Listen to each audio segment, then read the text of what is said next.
No verão passado, eu era um estudante sem grana. Meus pais me ajudaram felizes a pagar meus estudos, e minha universidade ficava em uma área urbana e sofisticada.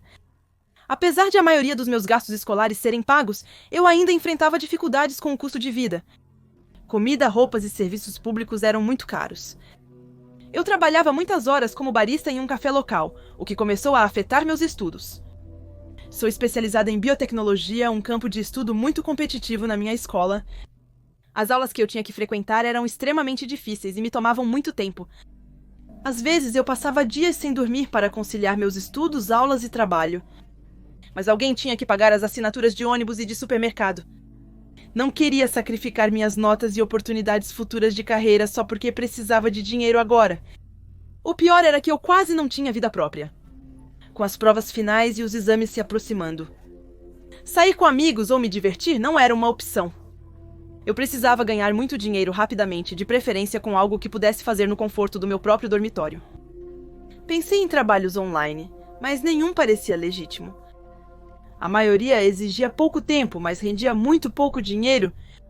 Perguntei a uma amiga de classe superior e ela deu várias sugestões. Inicialmente pensamos em achar um papagato, mas isso às vezes exigia encontrar pessoalmente esses velhos assustadores, dos quais eu não era muito fã. Mas então, minha amiga sugeriu vender fotos minhas um pouco mais reveladoras online. Ela afirmou que ela e muitas outras pessoas que ela conhecia já tinham feito isso várias vezes e que nem era necessário mostrar o rosto ou grande parte do corpo. As pessoas pagam valores exorbitantes até por fotos ligeiramente obscenas. E como minha colega de quarto se mudou com um namorado, pensei que essa fosse minha melhor solução. Eu tinha esse quarto só para mim e não havia problema em fazer isso naquele momento. Eu me inscrevi imediatamente. Como criadora do OnlyFans, o site parece ser o mais confiável e popular nesse segmento. Eles também parecem ser os mais seguros e liberais quanto aos lucros que os criadores podem manter. Quase todas as outras meninas do meu campus têm um na bio do Instagram. Então pensei que não haveria mal em tentar e que eu não tinha muitas outras opções. De qualquer forma, foi muito mais fácil do que eu pensava para começar. Como uma jovem, eu considerava meu corpo decente. Economizei para comprar uma lâmpada circular eficaz e barata na Amazon, e meu smartphone tinha uma câmera boa. Enfim, iniciei tirando uma foto de perfil. A foto mostrava apenas meu rosto de queixo para cima, posando com roupa íntima. Comprei uma promoção de uma página importante do Twitter para meus poucos fãs e parecia estar dando certo. Eu já tinha alguns seguidores e fãs. Não estava no top 10, mas meus investimentos iniciais em iluminação e promoção foram reembolsados em poucos dias. Eu até tirei a semana seguinte de folga do trabalho. Acabei tirando férias na semana seguinte. Eu queria estudar para as provas de meio de período e, nesse momento, os fãs do OnlyFans estavam pagando bem as contas. Meu público era composto por homens de diferentes idades. Mais um dia, ao enviar mensagens para fãs, notei uma solicitação de mensagem direta com um valor de pagamento excepcionalmente alto. Claro, muitos desses caras tinham suas próprias inclinações estranhas e estavam dispostos a pagar uma quantia surpreendente, só para ver meus pés às vezes. Mas isso era ainda mais estranho. Recebi uma mensagem direta de alguém cujo nome de usuário era John Doe. Ele estava disposto a pagar $100 por uma simples foto minha sorrindo. Inicialmente, achei que ele tinha adicionado um 0 a mais por engano. Então enviei uma mensagem para ele para confirmar que enviaria o pedido com o valor correto. Mas o homem falava sério, queria ver uma foto minha sorrindo por $100. Tirei uma selfie e enviei para ele. Ele pagou o valor total e continuamos a trocar mensagens. Ele queria ver um vídeo mostrando meu corpo por inteiro. Fiz isso e ele pagou cerca de $50. Ele queria ver uma foto das minhas mãos e eu enviei. Depois de pagar quantias incomumente altas por fotos bastante estranhas, ele começou a fazer perguntas bastante profundas e estranhas. Ele começou com coisas como: qual é a sua idade? E você é solteira? Depois, partiu para perguntas mais assustadoras, como: quantos parceiros você teve no passado? Você vive com sua família? Você vive sozinha? Você é sexualmente ativa? Isso me assustou muito, mas não quis ser rude com o homem. Afinal, ele dá gorjetas bem generosas. Mas no final, o homem começou a fazer perguntas como: quais são as DSTs que eu tenho? Nesse momento, eu saí do chat. Segui minha noite e dormi sem pensar muito no assunto. Há muitas pessoas estranhas online. E esse homem poderia ter sido um deles. No dia seguinte, eu tinha acabado de voltar da aula, atrasado porque o ônibus também estava. Abri meu laptop para começar meu trabalho noturno se quiser.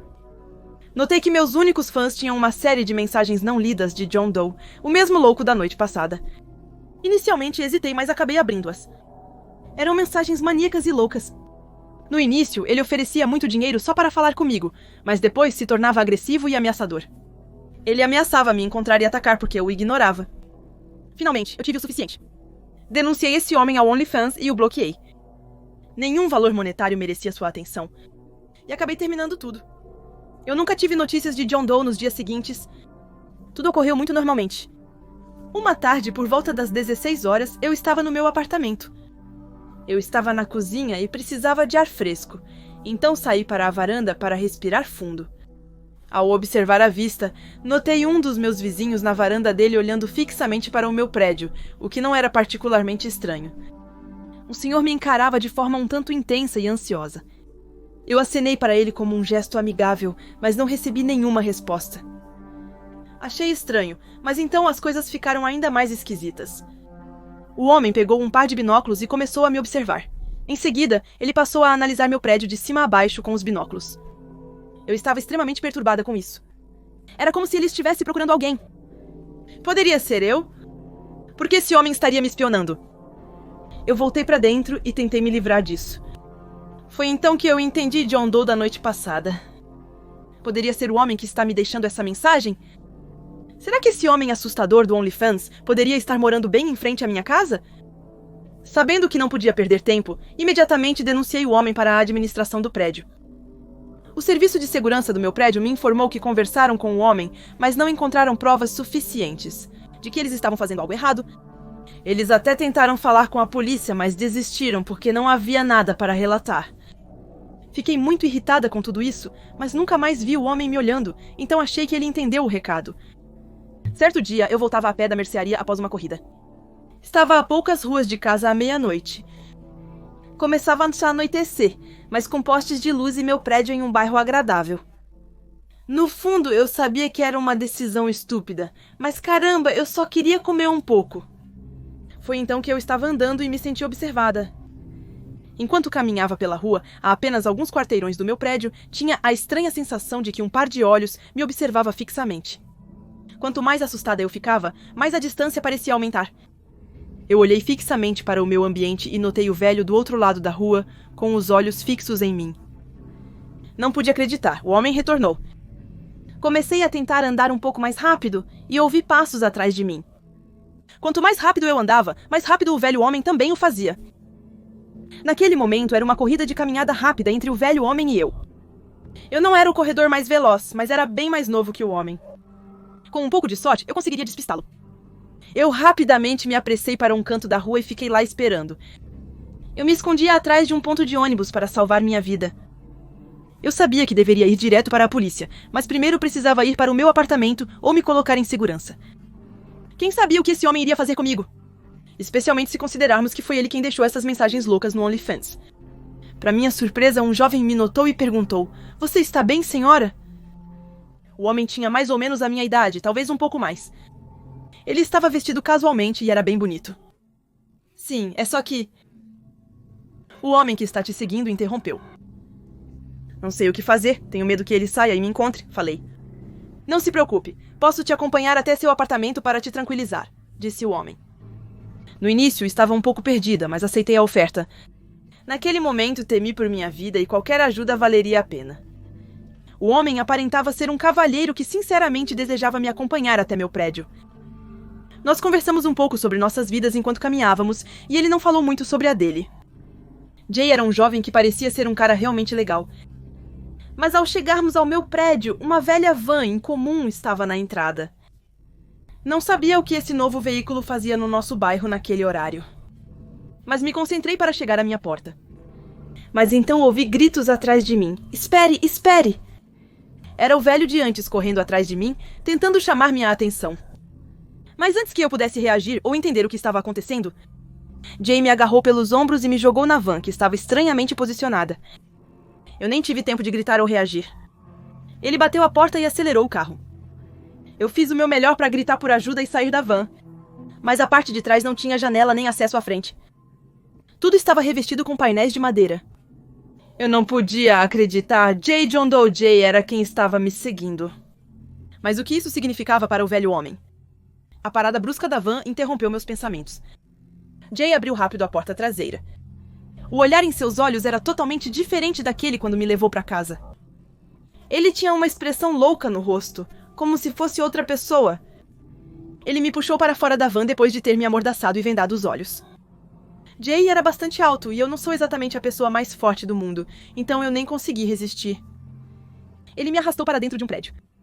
Eu não tinha ideia de onde eu estava e entrei em pânico quando ele me deixou no que parecia ser um porão.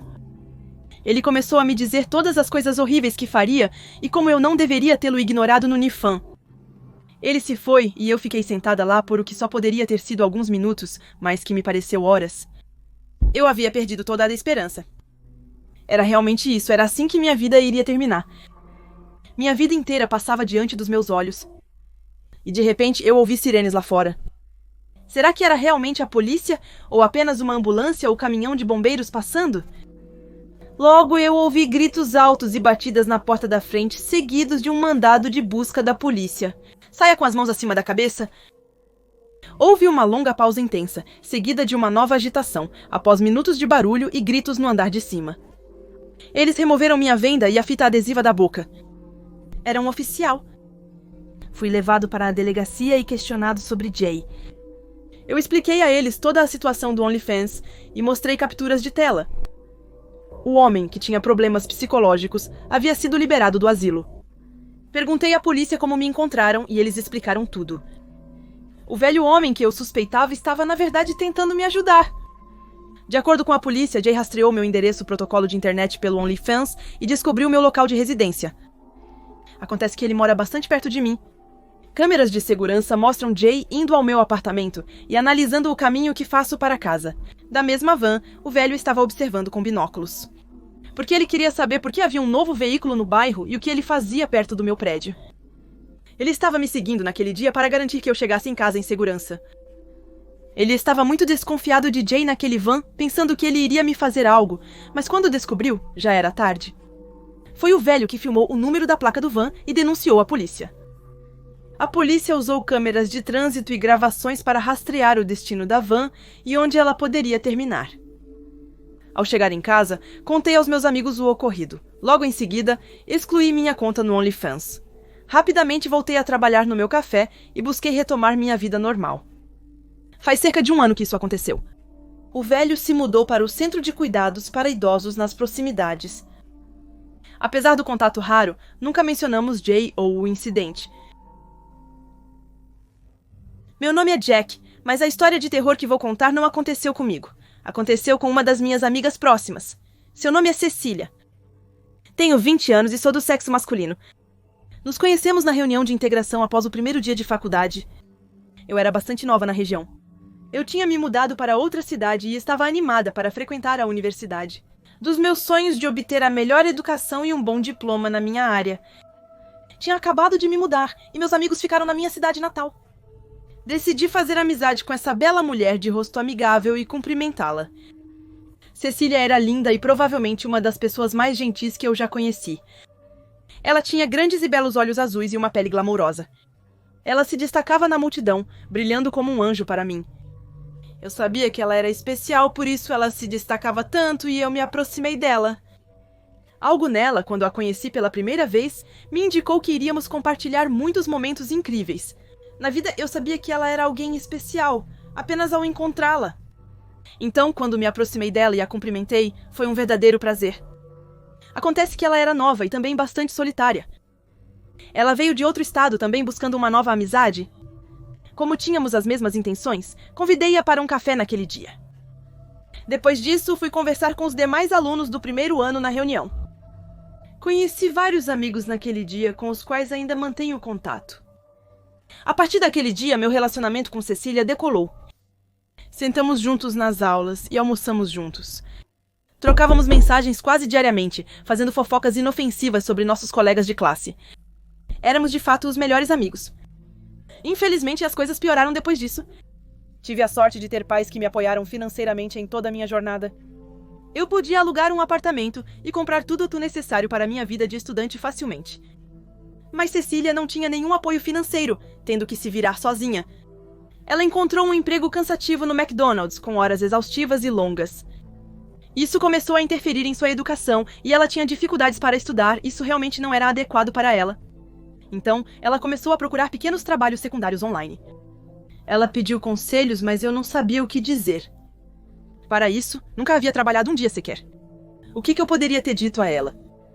Um dia, Cecília encontrou um site chamado OnlyFans. Era um site novo e na moda. Eu sabia pouco sobre o site, apenas que era conhecido por seu conteúdo adulto. Quase todos os streamers do Twitch ou meninas do Instagram tinham um em sua bio. Um dia, ela me explicou a natureza do site pelo FaceTime. Ela me explicou que poderia ganhar centenas ou até milhares de dólares apenas posando seminua online. Os homens estavam tão sedentos que gastavam dinheiro com esse tipo de coisa.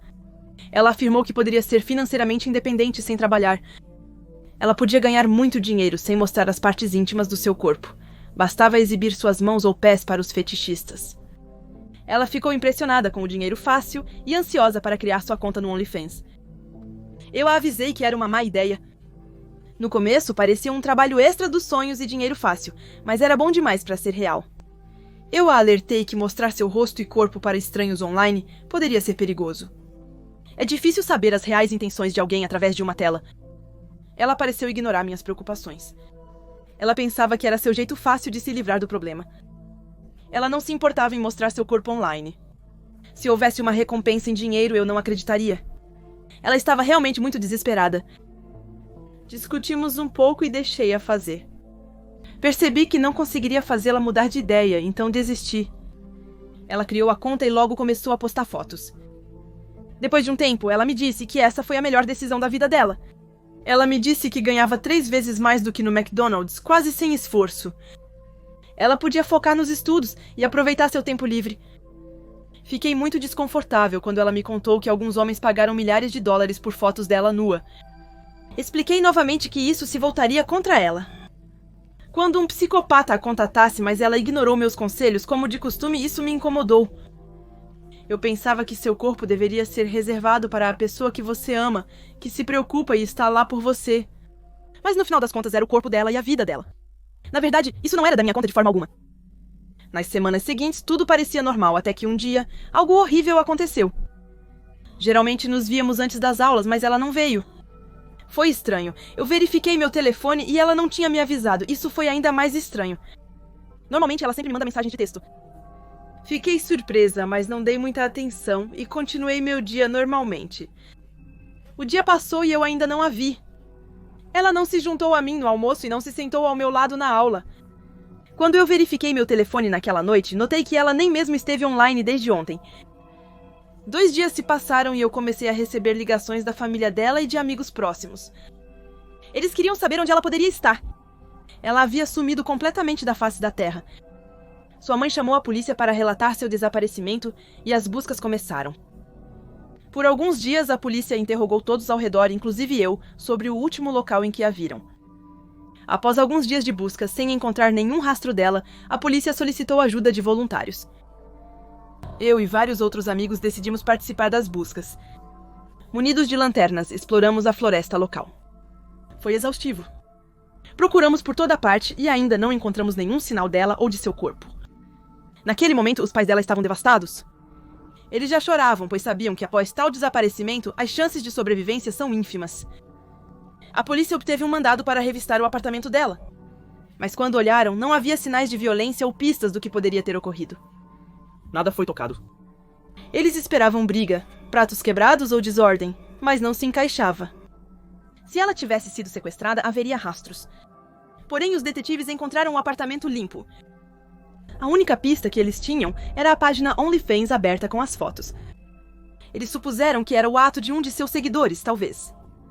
A polícia examinou a fundo seu laptop, mas ainda não achou nada. Suas mensagens e seguidores não forneceram informações. Nem o melhor investigador deles sabia onde ela estava. Não havia nenhum rastro dela. Se ela ainda estivesse viva, não havia suspeito nem testemunha. A polícia e os voluntários a procuraram por mais um mês. Eles distribuíram panfletos e divulgaram nas redes sociais, fazendo tudo o possível. No entanto, ela não foi encontrada. A polícia acabou arquivando o caso. Sua família e amigos estavam devastados. Eu me considerei sortuda e suspirei aliviada. Meu plano deu certo e fiquei feliz com isso. Foi uma boa ideia. Deixei o corpo dele no porão de uma fazenda abandonada, a centenas de quilômetros da cidade. Ninguém me suspeitou, pois eu estava no papel de vítima. Um amigo que desejava o seu bem. Aconselhei a não usar o OnlyFans, mas ela me ignorou. Eu não podia deixar ninguém mais ver o corpo dela. Eu odiava a ideia desses velhos assustadores vendo ela. Eu odiava ver essas fotos online. Elas só podiam ser minhas, e somente minhas. Se eles não fossem tão teimosos e tivessem ouvido meus conselhos, talvez elas teriam sobrevivido. Fomos feitos um para o outro, e teríamos sido perfeitos juntos, mas ela só me tratou como amigo. Estou perfeitamente bem com o que fiz, não me arrependo. Quero deixar claro que não me considero um herói de forma alguma. Acredito que o que fiz foi completamente necessário e não precisava de validação. Qualquer pessoa decente teria agido da mesma forma em meu lugar. A história ocorreu há meses e ainda está nítida em minha memória. No fim de novembro, meu tédio na quarentena chegou ao auge. Estávamos em casa há quase um ano naquele momento, e meu condado iniciou seu segundo confinamento total após um novo pico de casos. Sou um jovem e o isolamento despertou certos impulsos em mim. A garota com quem eu estava terminou comigo e minha vida sexual praticamente parou. Claro, eu tinha trabalho, um gato para cuidar, tarefas para fazer, mas eu posso falar em nome de todos ao dizer que a maioria de nós fica bastante agitada no isolamento. Uma manhã, enquanto navegava pelas redes sociais, deparei-me com uma garota muito atraente. Ela tinha quase 8.000 seguidores no Instagram e aproximadamente 3.000 no Twitter. Ela se chamava Ana e era incrivelmente bonita, parecia ter um pouco de sucesso online. Após pesquisar suas redes sociais e encontrar a árvore em sua bio, descobri que ela não tinha um OnlyFans. Geralmente não gasto dinheiro com isso. Há muito material obsceno online gratuitamente. Nunca tinha até encontrado uma garota no OnlyFans por quem valesse a pena me apaixonar logo no primeiro mês de assinatura. Mas Ana era o meu tipo. E acima de tudo, eu estava entediada e animada. Eu pensei que se houvesse um momento para dizer ao diabo e tentar um site como este, era agora. Lá estava eu, inserindo relutantemente os dados do meu cartão de crédito. No OnlyFans, a assinatura mensal custava cerca de $10, sendo $7 para novos assinantes. Não tão ruim, se eu for honesta agora. Usei o OnlyFans pela primeira vez e fiquei satisfeita com os resultados. Resumindo, tinha umas fotos exclusivas da Ana na capa, curti dar uma olhada. Dias depois, eu ainda conferia esporadicamente a página dedicada aos fãs dele. Afinal, eu tinha pago pelo mês inteiro. De qualquer forma, era agradável apoiar financeiramente a Ana. A casa dela era sempre escura e maltratada. O lugar onde ela estava me fazia pensar que ela não tinha uma boa situação financeira. Quero dizer, afinal, ela não era a criadora do OnlyFans. Acabei descobrindo a função mensagem direta ou pedido e decidi me envolver. A página exibia uma sala de bate-papo, similar a uma mensagem direta do Instagram. Ele permitia ao assinante se comunicar diretamente com o criador da página no OnlyFans e solicitar conteúdos específicos. Uma noite, ainda mais entediada que o normal, eu tinha alguns dólares para gastar. Então me conectei ao meu OnlyFans e abri a função de mensagem direta. Cumprimentei Ana e ela respondeu minutos depois. Era uma foto dela com os dedos levemente tortos na boca, um gesto fofo de olá. Eu não tive vontade de pedir a ela imediatamente para enviar algumas fotos. Então eu tentei conversar um pouco com ela. Ela desviou a maioria das perguntas sobre sua idade e origem. Só recebi respostas sobre como ela estava. Ela me respondeu com um magro super.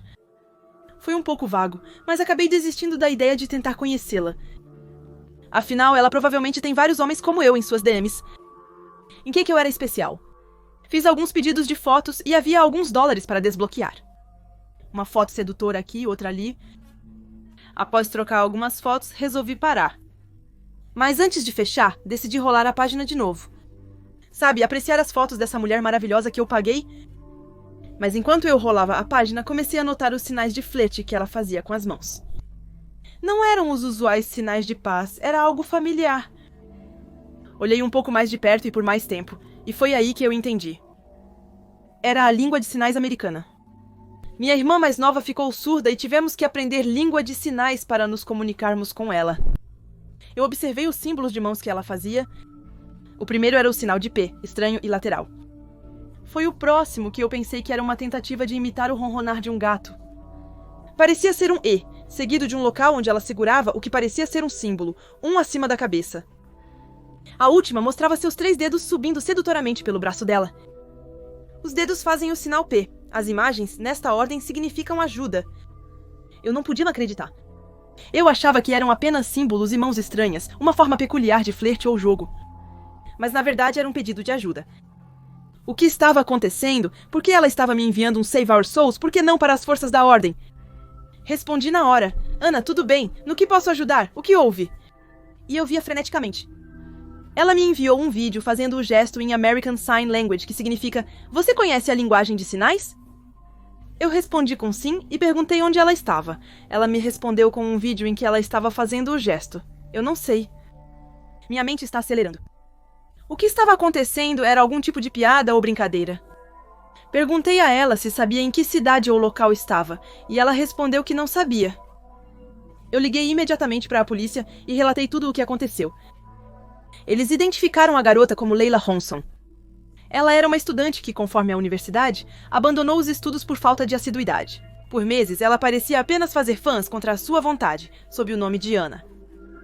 A polícia rastreou o protocolo de internet dos vídeos e mensagens usando a localizador uniforme de recursos de um dos fãs. O complexo imobiliário aparentava ser abastado e ficava a algumas horas de distância no mesmo estado. A polícia dessa região conseguiu localizar a casa e resgatar Leila, além de fazer todas as prisões necessárias. De acordo com os investigadores, Ana foi sequestrada recentemente na universidade onde estuda. Ela foi mantida refém, em cativeiro e obrigada a produzir conteúdo online como OnlyFans contra sua vontade. No porão de uma das casas, o homem que a sequestrou pegava todo o dinheiro ganho através desse processo e continuava o ciclo repetidamente. Dias depois, Laila ligou para me agradecer por ajudá-la. Ela me disse que o sequestrador ameaçou machucá-la ou matá-la caso a encontrasse pedindo ajuda online. Ocasionalmente, ele espiava do canto do porão para ver o que ela fazia. Ele verificava se ela não pedia ajuda em sua conta no OnlyFans. Eu não falei com Ana desde então e excluí minha conta no OnlyFans logo após o incidente. Eu não queria mais pensar naquele site. Essa lembrança não é algo que eu aprecio. Aos 15 anos, meus pais decidiram visitar meu tio. Eu preferia ficar em casa e passar tempo com meu melhor amigo, Alex. Como morávamos em um bairro tranquilo com poucos crimes, meus pais me permitiram ficar em casa com o Alex. Minha mãe deixou na geladeira um bilhete com os números de emergência e meu pai pediu para eu ligar se algo acontecesse. Eu assegurei a eles que tudo iria correr bem. Eu e Alex vamos jogar videogame e comer pizza. Depois, liguei para ele e chegou à minha casa em 15 minutos. Jogamos AFC no meu PS4 por 2 horas. Depois nós comemos pizza. Depois de comer, sentamos na sala para conversar. Finalmente, o assunto mudou para as meninas. Alex mencionou um site chamado Omegle, onde se pode conversar com pessoas aleatórias. Ele também disse que tinha falado com meninas nesse site, então decidimos ir ao Omegle e tentar a nossa sorte. Nos primeiros 30 minutos, não conseguimos contato com nenhuma garota. Estávamos começando a nos entediar, e justo quando eu estava movendo o mouse para fechar a página da web, 2 meninas apareceram na nossa tela. Elas tinham mais ou menos a nossa idade, talvez um pouco mais. Tentamos falar com elas, mas só digitavam. Víamos que elas tentavam falar, mas não as ouvíamos. Pedimos para elas ligarem o microfone, mas responderam que não tinham. Continuamos a falar com elas mesmo assim. Dissemos que estávamos sozinhas em casa, e aparentemente elas também. Elas disseram que moravam na nossa cidade e bairros. Mas nunca tínhamos visto essas garotas antes. Achei estranho, pois nossa cidade era bem pequena. Após mais 15 minutos, elas nos chamaram de super fofos e sugeriram que saíssemos juntos algum dia. Ficamos surpresos. Geralmente, as meninas não querem sair conosco. Alex forneceu um nome de usuário do Snapchat às meninas. Imediatamente após digitar o nome, elas se desconectaram. Ficamos decepcionados, nem pegamos o nome delas. Então, desligamos meu laptop e voltamos para o Postscriptum 4 para jogar videogames. Um pouco mais tarde, ainda estávamos jogando videogames. Quando Alex pegou seu telefone, ele acabara de receber um snap de alguém chamado Anaxoxo99. Ele abriu e era uma foto das 2 garotas que conhecemos mais cedo no Omegle. Elas caminhavam na rua com a legenda: "Podemos ir à sua casa e ficar por lá." Alex olhou imediatamente para mim. Ele não me perguntou nada. Eu já sabia o que ele queria e já disse não. Ele não estava feliz, mas entendia ao mesmo tempo. Avisei que elas não poderiam vir e que deveríamos nos encontrar em outra ocasião para passarmos um tempo juntos. Minutos depois, as meninas sugeriram nos encontrarmos no parque. Alex me convidou para ir com ela. Ficava a apenas 10 minutos a pé de casa, mas mesmo assim recusei. Nesse momento, Alex estava um pouco frustrada e disse que iria lá com ou sem mim. Talvez ele estivesse certo, eu deveria ir. Eu realmente vou perder uma oportunidade como essa? Olhei no relógio e eram 22h30. Mas não era tão tarde, e o amigo do meu pai morava ao lado do parque, então eu decidi ir com ele. Mas se algo parecesse estranho, retornaríamos imediatamente para casa. Alex concordou. Ele enviou um snap para as meninas avisando que íamos ao parque. Elas disseram que nos esperariam na seção de brinquedos infantis. Saímos de casa e elas foram em direção ao parque. Durante todo o trajeto eu pensava, e se algo der errado? Nós nem mesmo conhecemos essas garotas. E se tinha alguém mais no parque com elas? Mas eu não quis dizer nada, pois Alex com certeza diria que eu estava sendo paranoica, então guardei meus pensamentos. Após 10 minutos de caminhada, chegamos ao parque, onde a área de brincar para crianças estava um pouco mais adiante. Então, pedi para Alex chamar eles para a entrada principal do parque onde estávamos. Mas Alex apenas disse, cara, vem, e enviou uma mensagem para eles dizendo que estávamos no parque. Cerca de 1 minuto após chegarmos à área de brincar, ainda estávamos sozinhos. Perguntei ao Alex se elas tinham respondido à nossa última foto, e ele disse que não, elas apenas abriram a foto. Esperamos alguns minutos, mas ainda não havia sinal das meninas. Estávamos completamente sozinhos neste parque. Eu disse a Alex que ela provavelmente zombava de nós e que deveríamos ir para casa, mas Alex quis ficar mais uns minutos. 1 minuto depois, ouvimos passos atrás de nós. Nos viramos e havia um cara de preto atrás de uma árvore nos observando. Ele exibia um sorriso assustador. Eu disse ao Alex que deveríamos voltar para casa, pois não era uma boa ideia. Alex concordou comigo e começamos a caminhar para casa. Durante todo esse tempo, olhava por cima do ombro para ver se o homem nos seguia. E ele estava. Eu falei para Alex e ele saiu correndo. Justo quando chegamos à entrada do parque, o cara agarrou minha mão e começou a gritar como um louco.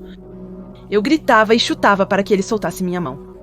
Eu chamei Alex para me ajudar, mas ele fugiu.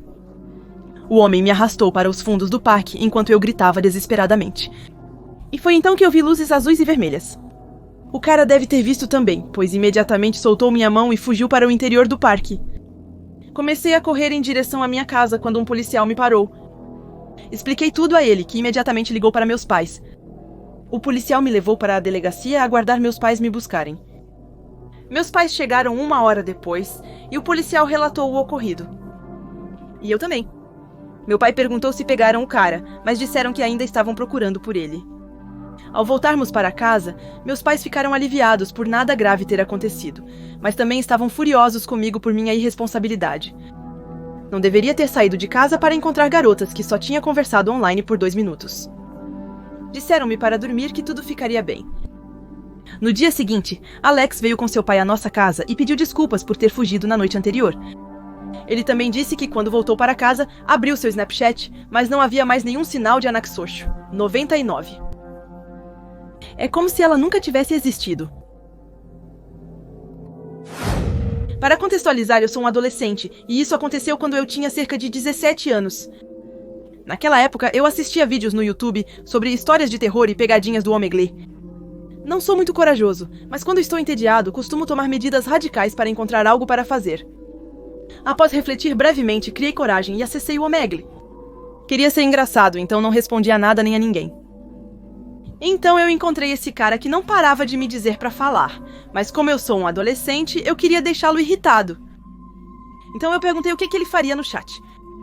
Tudo o que ele disse foi que eu deveria falar mais. E ele se foi. Estou orgulhosa de mim por ter sido uma idiota, mas ele está perturbado. Então desliguei-o para trabalhar nas tarefas que deveria entregar no dia seguinte. Após alguns minutos de trabalho, ouvi meus cachorros latindo sem parar, mesmo quando eu pedia. Pensei que alguém tivesse feito um barulho alto ou usado um apito para cachorro. Depois de acalmar meus cachorros e voltar para minhas tarefas, ouvi o mesmo barulho. Desta vez, alguém havia batido na minha porta dos fundos, que estava fechada com uma barreira de 1 metro e uma fechadura. A única maneira de alguém entrar é ter uma chave ou pular. Após observar o exterior por cerca de 10 minutos, contei tudo ao meu pai. Ele me disse que quando voltasse para casa daria uma olhada. Aceitei porque ele é médico e tem muito trabalho. Após meia hora, com meus cachorros do lado de fora, ouço um barulho surdo na porta.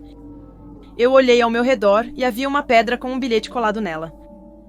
Em seguida, ouvi meus cães latindo na calçada de casa. A nota dizia: "Eu sei onde você mora." Nunca senti tanto medo na vida.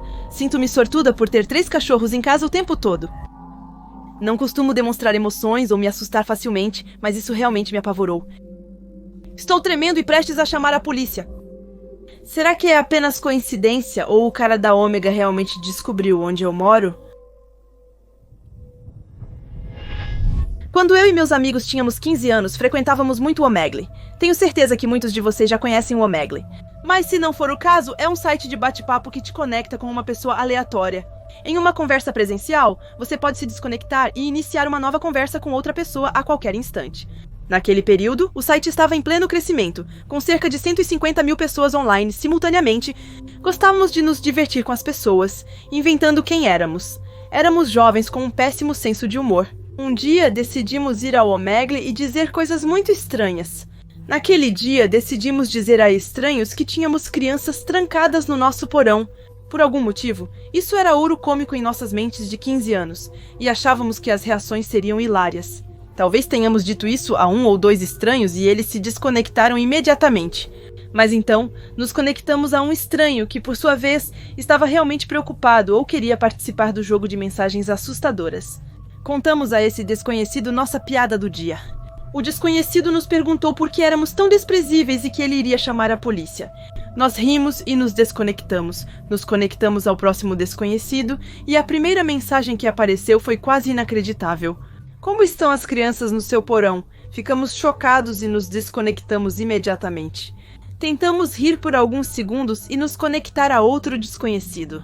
Mas a cada conexão com um novo estranho, outra mensagem aparecia no chat. Ainda estou esperando notícias dessas crianças.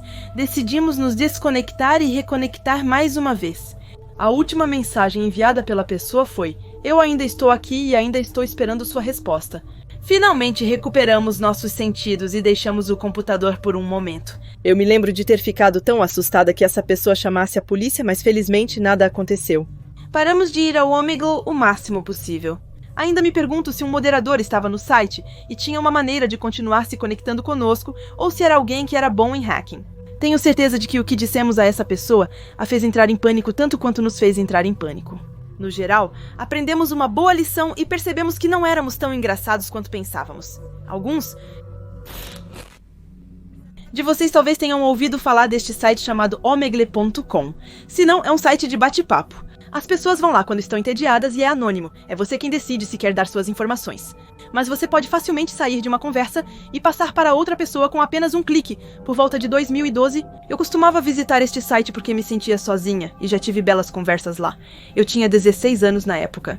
Foi lá que conheci a Emily. Ela era uma garota engraçada com quem era tão fácil conversar.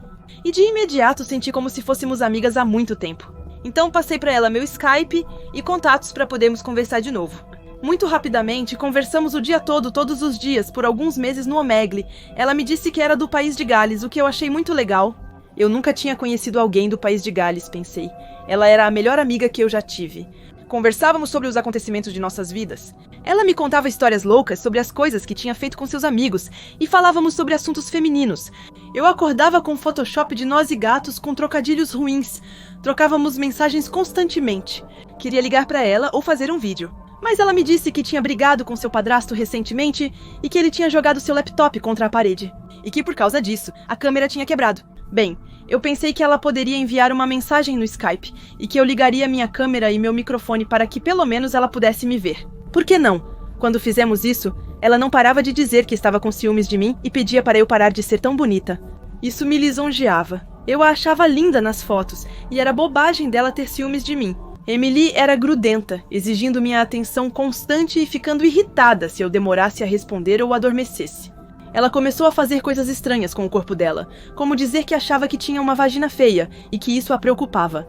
E ela chamava isso de uma fenda para moedas. Isso era realmente estranho. Ela me pediu para olhar e dizer se era estranho, ao que eu simplesmente respondi: "Não, tenho certeza de que está bem, não se preocupe." Ela disse, aposto que o seu tem faíscas e magia. Eu podia sentir que ela estava tentando tirar uma foto minha, eu não deixei. E mudei de assunto. Emily falava sobre o funcionário do supermercado. E do fato de que ela tinha uma grande paixão por ele e que era muito desajeitada para dizer qualquer coisa. Eu a encorajei a falar com ele e ela finalmente o convidou para sair. Na noite em que ela me contou isso, lembro que ela me fez essa pergunta de repente. Se eu fosse um cara, que nome você acha que eu teria? E de repente meu coração apertou muito forte ao ler isso. Porque eu percebi que nunca tinha ouvido sua voz ou visto sua foto em um vídeo. Ela poderia muito bem ser um homem todo esse tempo, mas poderia? Não, ela provavelmente só queria me assustar e obter reações o tempo todo. E essas fotos correspondem a tudo o que ela fala. Eu não tenho que me preocupar, não é? Eu decidi participar. John. Oh, eu esperava que você dissesse Jacob, isso é estranho, mas mais uma vez eu pensei que ela era apenas estranha. E nós continuamos a falar sobre outras coisas. Eu disse a ela que ela quase me assustou. Ela riu e se desculpou. Uma noite, eu chego e nós conversamos como de costume. Ela me perguntou em que estado eu morava. Eu disse a ela porque pensei que talvez ela quisesse ver como era em comparação com o lugar onde ela mora. No Google ou algo assim. Então ela disse, você está apenas a 800 quilômetros de minha casa. Eu disse, não, você não está. Ela disse, sim, eu vou para... Estou procurando essa escola no Alabama, mas podemos encontrá-la facilmente no Google Maps. Então eu achei que ela estava inventando coisas para chamar mais atenção. Ela disse que consertou sua câmera e sugeriu um bate-papo por vídeo esta noite, se eu quisesse. Eu disse sim, estava muito animada. Nós tínhamos conversado por 2 meses e eu finalmente poderia vê-la. Ao invés de mandar fotos ou mensagens, me acomodei na sala e a liguei. Ela respondeu. Sabe quando você se sente paralisada pelo medo e o tempo parece lento? No primeiro segundo, quando a vi, pensei que talvez fosse o irmão dela ou um amigo e que ela iria mover a câmera para si mesma. Mas não, era apenas ele. Então eu fiquei paralisada e sem palavras. Ele pegou um dos seus laptops e se conectou como Emily para me mostrar que realmente tinha feito isso.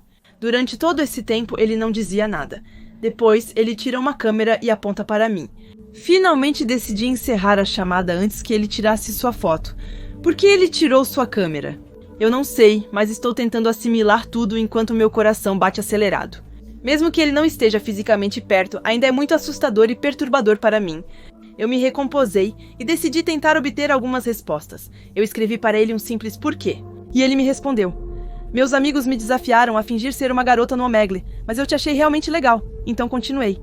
Mas eu parei de falar com os outros caras, eu só queria continuar falando com você. E adivinha o quê? O nome dele era Jacob, ele tinha 21 anos e era do Alabama. Eu não entendia como ele conseguia manter sua falsa vida de Emily todos os dias, e até mesmo ter fotos de tudo que parecia tão legítimo. Era quase como se Emily fosse real e tivesse morrido naquela noite. Aquela garota nas fotos, quem era ela? O que é estranho é que às vezes tenho a impressão de que ela ainda está aqui, mesmo sabendo que ela não existe.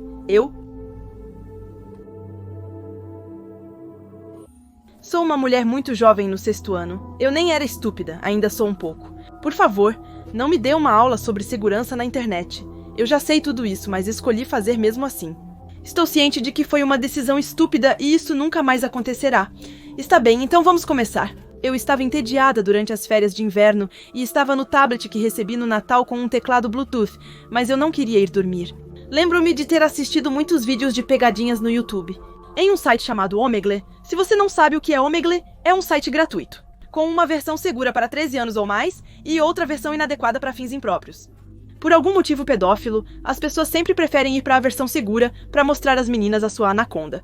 Este site mantém você anônimo por segurança e desaconselha o fornecimento de informações pessoais. Eu fui estúpida de pensar que conversar com estranhos à meia-noite era uma boa ideia. O que poderia dar errado? A resposta para essa pergunta é muitas coisas. Aprendi isso da maneira mais difícil, pela 2ª vez consecutiva. Usei o Omegle no dia 2 de janeiro, tarde da noite ou cedo pela manhã. Fui para minha caixa de interesses e digitei 5 coisas. Encontrei registros de chat com uma menina que afirmava ter 13 anos, mas já sabia que se tratava de um simulador. Eu deveria ter ido embora, mas não fui. Basicamente, essa menina estava pedindo informações pessoais, eu simulei tudo, exceto a minha idade. Constrangida, ela disse ter 13 anos, apenas 1 ano a mais que o outro. Ela não parava de me pressionar para mostrar meu corpo nu, como ela também fazia. Eu recusei. O pedófilo ficou furioso ao descobrir que essa pessoa o havia gravado em seu computador durante todo esse tempo. Ele transmitiu na tela dele, me deixando ver a mim mesma bebendo da minha garrafa de água. Uma imagem que pode ser rapidamente modificada no Photoshop para se tornar algo inadequado. Lembro-me de ter olhado para ele e dito que ele estava doente, ao que ele simplesmente respondeu que não. Sendo a pessoa mais inteligente do mundo, eu não deixei o chat. Em vez disso, peguei meu telefone, continuei a conversar com ele e o gravei me ameaçando. Ele me disse que se eu não me comportasse de maneira indecente, ele pegaria as gravações e as mostraria em um vídeo inapropriado. Quando eu disse não, ele me disse que eu tinha duas escolhas. Uma de me mostrar nua ou duas de satisfazer seu fetiche, por banheiros. Como eu não respondi, ele pensou que eu não sabia o que era, e ele me disse. Eu não respondi mais uma vez. Então ele foi embora me deixando a seguinte mensagem. Eu suponho que você fez sua escolha, então adeus. No começo, não pensei em nada, dizendo a mim mesma que ele não era inteligente o bastante para fazer isso. Quanto mais eu pensava nisso, mais entrava em pânico. Chorei em silêncio para que meu pai e seu amigo não me ouvissem no quarto ao lado. Eu postei os vídeos no meu Instagram privado, apenas eu tinha permissão para ver. Meus únicos seguidores eram pessoas da minha escola que eu conhecia, então pedi ajuda. Poucas pessoas estavam online, então me poupei. Evitei também um certo constrangimento na escola. Como uma certa pessoa da escola viu, a outra era minha meia-irmã de 13 anos, Val. A garota tirou uma captura de tela e me perguntou o que havia de errado. Contei a ela e ela me disse para chamar a polícia, então infelizmente tive que fazer isso. Ou felizmente, na verdade, o despachante foi muito gentil, mas quando a polícia chegou, a senhora que estava lá não estava mais. Ela me repreendeu, disse que eu não estava em condições de fazer uma prisão por ter deixado tudo isso acontecer e foi embora. Como se eu quisesse. Claro, mostrei os vídeos a eles. Meu pai disse que estava decepcionado comigo. Resumindo, fui punida por tudo. Acabo de recuperar meu tablet. Depois de 83 dias, meu telefone e meu iPod quebrado ainda estão confiscados. Eu odeio o Omegle. Ele... Há 1 ano ou 2, eu era um daqueles caras que ia ao Omegle para procurar sexo. Então sim, eu era um pouco pervertido. Eu costumava conversar, depois falar por e-mails e mensagens, o que normalmente terminava em sexting ou algo do tipo. Eu sempre me certificava de que elas tinham menos de 16 anos. Já que eu tinha 15 na época, 16 anos era legal onde eu morava. E eu evitava causar problemas para os outros. Um dia encontrei alguém no Kik e começamos a namorar. Desculpe o trocadilho. Nós conversamos muito. Descobri que ela era do lugar onde eu morava e fiquei muito feliz naquele momento. Mas foi aí que ela me disse que tinha cerca de 22 anos. Agora acho que talvez eu tenha sido o maior idiota possível. E disse que tinha 16 anos. Falamos sobre nos encontrarmos e ela mencionou sexo.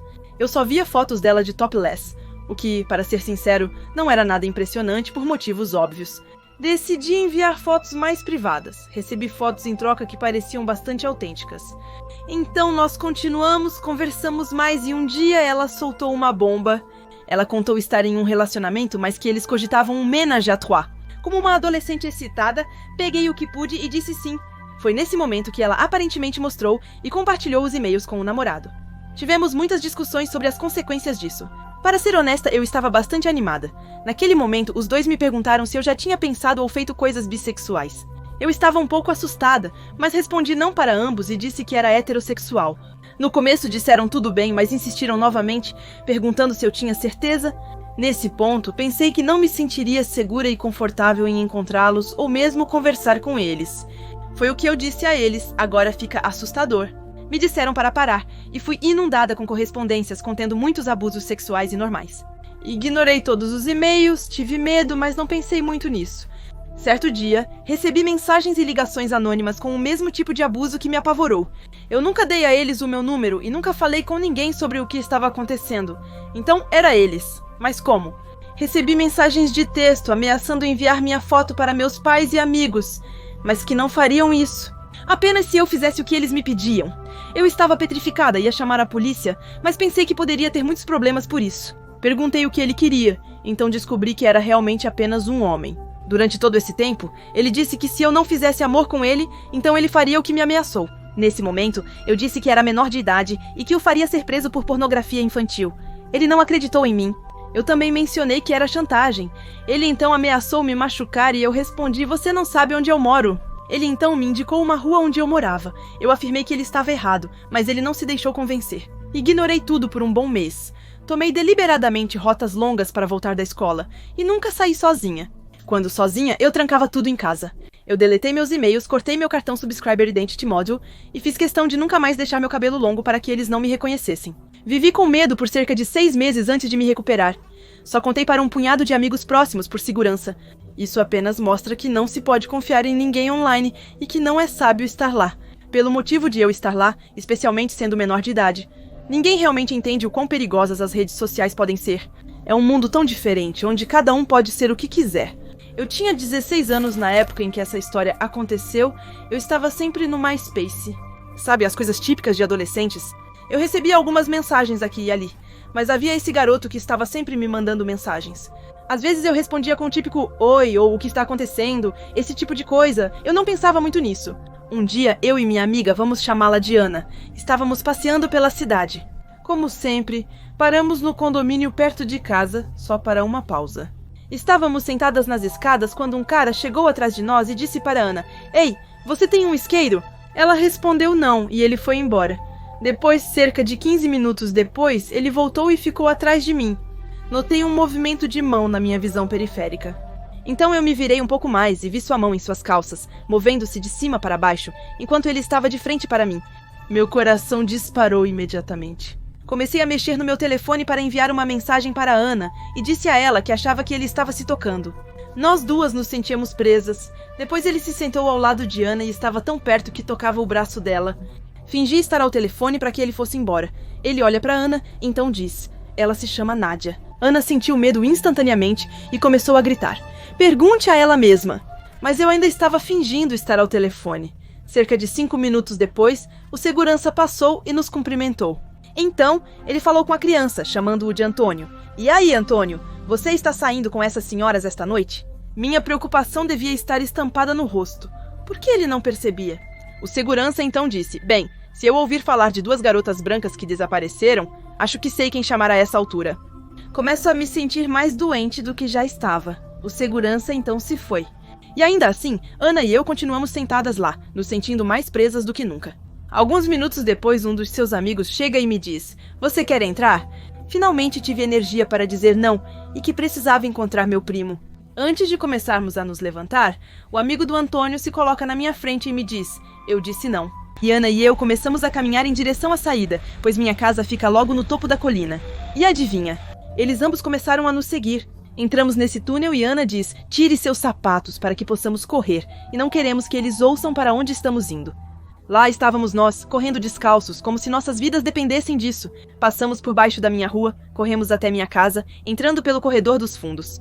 Estava tão silencioso que tudo o que se podia ouvir era eu tentando recuperar o fôlego e meu coração batendo nos meus ouvidos. Comecei a olhar para Ana, assustada, escondendo-se atrás da parede, fixando a porta de vidro, esperando para ver se alguém iria aparecer. Acabamos por nos acalmar mutuamente. Eu pensei que tudo tinha acabado até a manhã seguinte. Quando fui ao MySpace, tinha uma mensagem dele que dizia então: "Eu só quero que você saiba. Eu sei em qual casa você mora, com o nome da minha rua indicado." Então eu o bloqueei no MySpace e nunca mais passei por aquele complexo. Algumas semanas depois descobri que ele estava na prisão, e pelo que sei agora, 25 anos depois, ele ainda está na prisão. Só posso imaginar o que ele fez, mas espero nunca mais encontrá-lo. Jamais.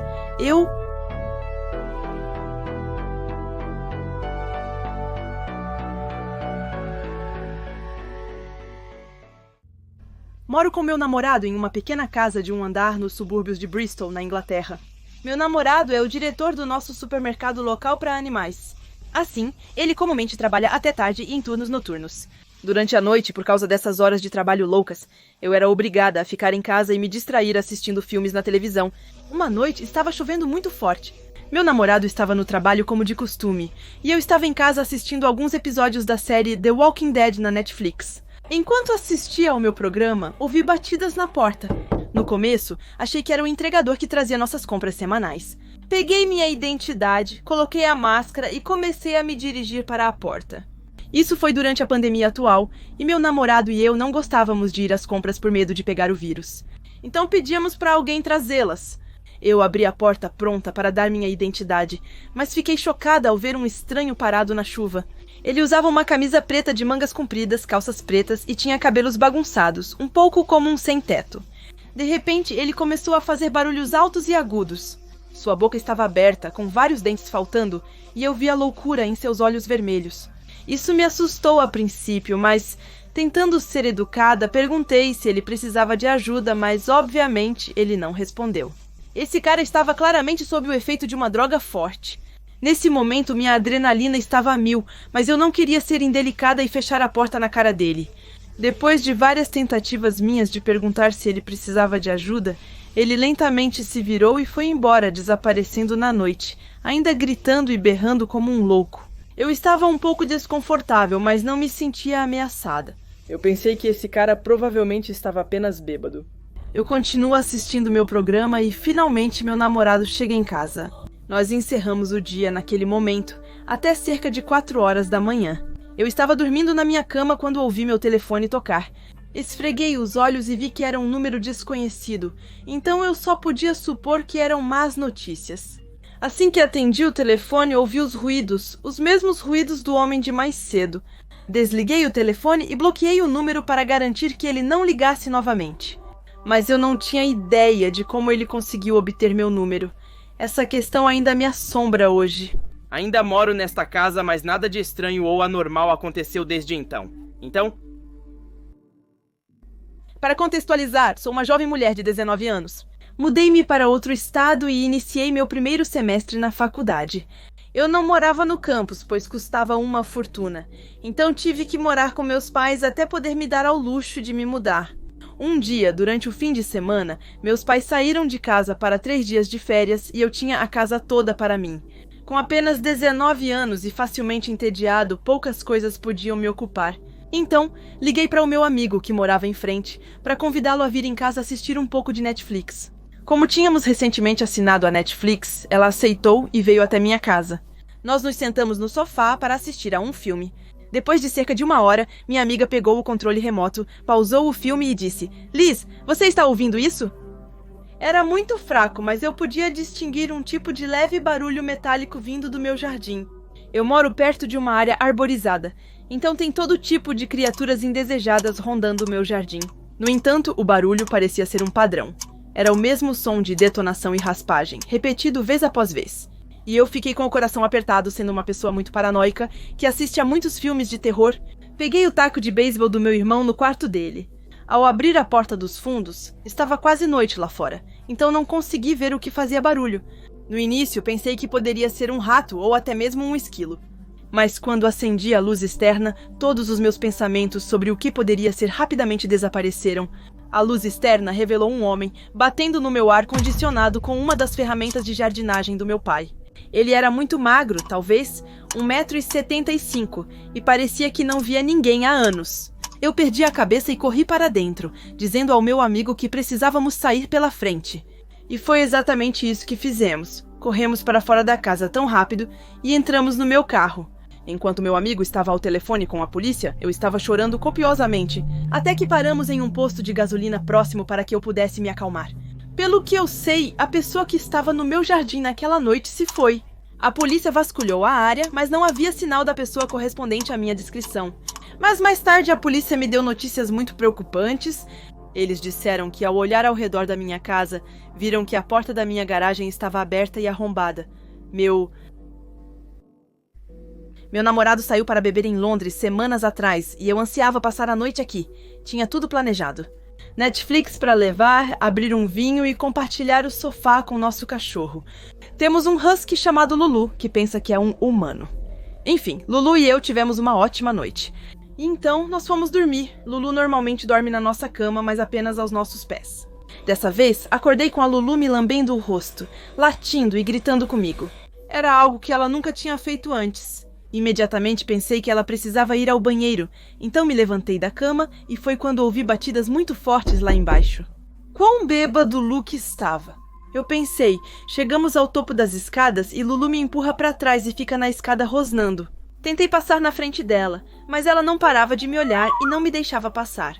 Os golpes continuaram. "O que está fazendo? Venha se deitar já!" Eu grito na escada, esperando que meu namorado termine o que está fazendo para ir para a cama. E então com certeza falarei com ele sobre tudo isso amanhã. Então os golpes param e Lulu dá alguns passos em direção à escada. Ela continua rosnando, mas tive uma ideia genial. Vou buscar meu telefone que está carregando perto da cama e ligo para Luke, meu namorado. Imaginei que ele tivesse desmaiado em algum lugar embaixo, então eu só precisava esperar ouvir o toque dele e seguir o som para achá-lo. Ei, amor, estou virando na rua. Luke, por que você ainda está acordado? Contei a ele que alguém bateu na porta e eu pensei que fosse ele. Eu posso ouvir a Lulu resmungar? E nós dois concordamos que esse não é um comportamento normal para ela. Luke diz que está 2 portas adiante e nós desligamos. Ao voltar, ele me disse para dormir, pois já é tarde e poderíamos conversar pela manhã. Todos nós vamos dormir, exceto Lulu, que fica sentada perto da porta a noite toda. O que descobrimos pela manhã me deixou arrepiada. A porta da frente estava quase saindo das dobradiças. O barulho era de alguém batendo na porta repetidamente e estava prestes a entrar na casa. Compramos uma nova porta e o cara que a instalou disse que teriam bastado apenas alguns golpes a mais para que a porta anterior cedesse. Graças a Deus que a Lulu me acordou. Então, esta história aconteceu há alguns anos e ainda me assombra. Sou uma mulher de 25 anos. Acabei de comprar minha primeira casa com meu noivo em Charleston, na Carolina do Sul. A casa para a qual nos mudamos não tinha nada de muito especial. Era apenas uma casa básica, adequada para 1 ou 2 pessoas. Uma noite, meu noivo foi chamado para trabalhar, pois havia uma reunião importante com seus funcionários para discutir algo relacionado à satisfação dos clientes. Havia uma tempestade lá fora e eu me sentia cansada. Então decidi me jogar no meu sofá, com meu cachorro. Lápis para encontrar bons programas na Netflix. Depois de olhar uma página sem fim de shows e filmes, finalmente me acomodei com uma história de terror americana, que é a melhor série, na minha opinião. Até cerca de 1 hora depois do início de alguns episódios, eu estava começando a adormecer quando fui acordada pelos latidos de Crayon. Ela é uma pastora alemã e uma boa menina. Mas sua boca grande era um problema. Crayon estava olhando para a porta de vidro deslizante que levava ao quintal. Agora moramos ao lado de uma reserva florestal, então pensei que ela apenas latia para um esquilo ou outro animal. No entanto, seus latidos passaram de simplesmente irritantes para defensivos. Então ela correu até a porta de vidro, pulando e arranhando-a constantemente, tentando na verdade quebrá-la, enquanto continuava a latir a plenos pulmões. Comecei a ficar curiosa e parei meu filme para ver o que estava acontecendo. Respirei fundo algumas vezes para me acalmar e acendi o interruptor da luz externa. O que eu vi me marcou para sempre, até hoje.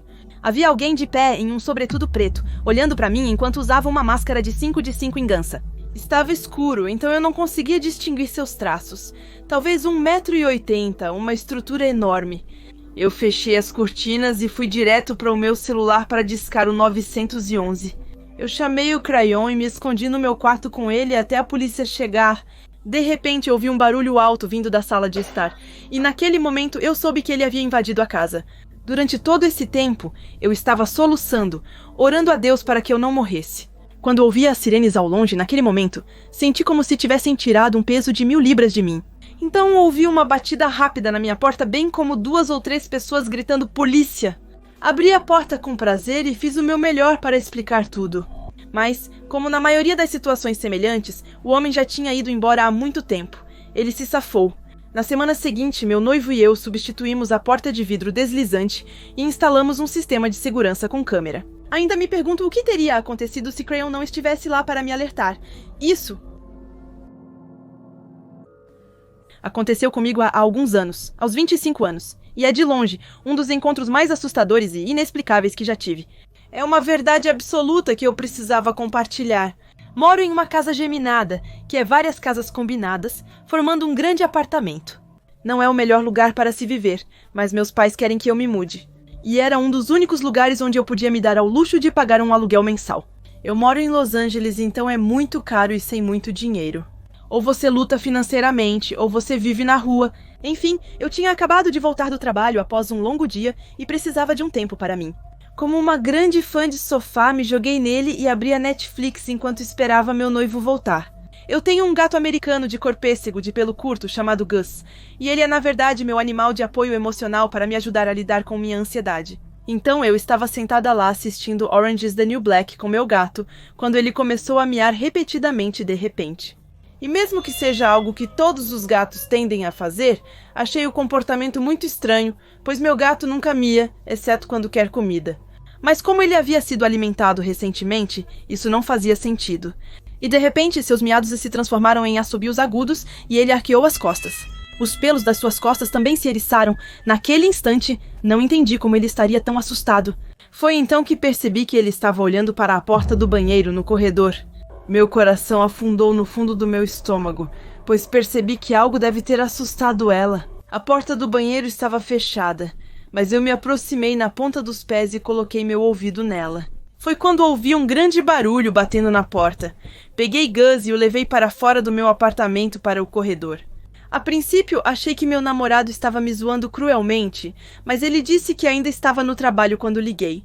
Sem outra escolha, chamei a polícia, que enviou 2 viaturas em 5 minutos. 2 agentes me interrogaram, enquanto outros 2 foram ao meu apartamento. Quando voltaram, tinham novidades estranhas para me contar. Eles subiram para o meu quarto e revistaram todo o apartamento, mas não encontraram ninguém. Era tecnicamente impossível, pois eu havia fechado a porta de entrada quando ouvi o barulho, então a pessoa que estava lá não poderia possivelmente escapar. Eu não sei se era um intruso ou algo paranormal, mas eu sabia que minha mente não me enganava, pois meu gato também estava assustado. Uma coisa que eu sei é que eu não estava sozinha no meu prédio naquela noite. Nunca a encontrei, não conhecia seu nome ou rosto, estava totalmente inconsciente de sua existência. Eu nunca saberei porquê, nem quando isso começou, e estou feliz por isso. Acho que me mudei para o meu pequeno apartamento em fevereiro do ano passado. Minha proprietária, Olivia, era uma mulher idosa e gentil que cozinhava muita comida e me dava as sobras. Eu sou a social, mas isso não a incomodava em alugar para uma jovem reclusa que a lembrava de sua filha. Todas as semanas ela batia na minha porta, depois ia embora me avisando que havia deixado algo para mim. Eu adorava o fato de que nem mesmo minha família conseguia cozinhar tão bem.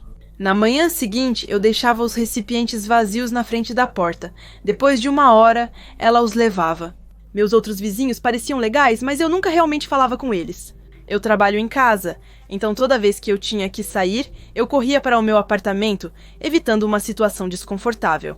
Eu adorava viver sozinha, era tudo o que eu esperava, eu podia simplesmente respirar. Mas a partir de abril, comecei a pensar que algo não estava bem. Havia coisas que se moviam e desapareciam na minha casa. Eu estava convencida de que era apenas ansiedade causada pelo meu novo medicamento e pela mudança.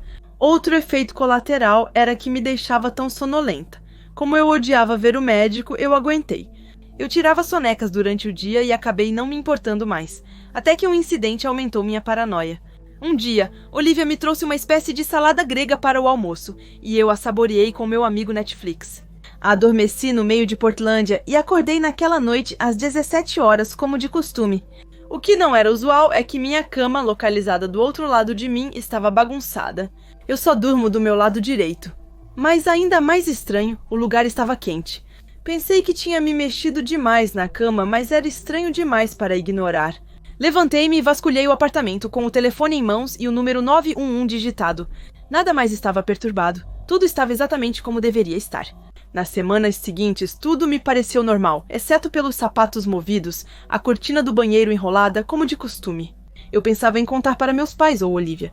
Mas se não fosse uma situação de vida ou morte, não queria arriscar que pensassem que eu estava sendo paranoica. Eu não estava com medo, estava nervosa, talvez um pouco teimosa também, mas eu fiquei.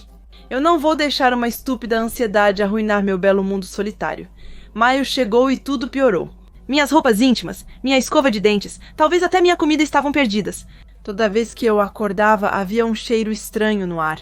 E eu finalmente percebi que isso não iria embora se eu continuasse a ignorar. Eu liguei para minha mãe e implorei para ela vir e ficar alguns dias. Ao chegar em casa, eu contei tudo a ela. Dizer isso em voz alta e clara evitou as suspeitas dos meus pais. No fim de semana, meu pai foi ao meu apartamento, e o que ele encontrou lá foi um verdadeiro horror. Nas paredes estava escrito "Volte bebê, por favor". Ele saiu correndo e chamou a polícia. Ninguém morava no meu apartamento, mas alguém além de mim tinha acesso a ele. A investigação revelou que um homem, Henry, o filho da minha proprietária Olivia, tinha uma relação projetada comigo. Eles me mostraram a confissão dele em fita. Ele confessou entrar no meu apartamento diariamente, usando as chaves copiadas da mãe. Ele alegou que estávamos apaixonados e que eu tinha permitido. Ele drogava a comida que sua mãe me deixava, o que obviamente causava minha sonolência. E ele se permitia entrar, me observar dormindo, tocar meus cabelos e beijar meu ombro. Os restos na geladeira foram testados e confirmaram essa suspeita. Eu estava absolutamente horrorizada e enojada. Um homem cuja existência eu desconhecia coletava meus cabelos, minhas roupas e meu lixo, e praticamente vivia no meu apartamento por 4 meses, e eu quase não percebi nada.